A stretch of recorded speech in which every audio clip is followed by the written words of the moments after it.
Welcome back with an update on Winter Storm Anya. We have our first named winter storm, and it's hammering Colorado and New Mexico. Like, this is a blizzard warning here. Blizzard warning 6 to 12 inches, expect for except for 1 to 2 feet above 7,500 feet, and locally up to 3 feet at and east of Raton Pass. Winds gusting as high as 35 miles an hour.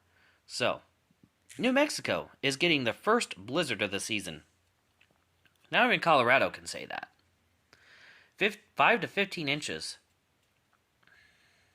Winds gusting as high as 40. So, honestly, that should on Friday. So, this might turn into a blizzard, like ground blizzard. So that's a whole thing. But yeah, Anya is causing havoc. We also have a tropical, severe thunderstorm watch with warnings in the San Angelo area. We have a flash flood warning in the northwestern suburbs of Dallas. So there's that. And temps right now low to mid 30s. So, and also do keep in mind where the rain and snow meet. That's where you're going to get the mixture, the rain snow mix, sleet, some freezing rain. Can't rule that out, so do keep that in mind. And yeah, this is a big deal system.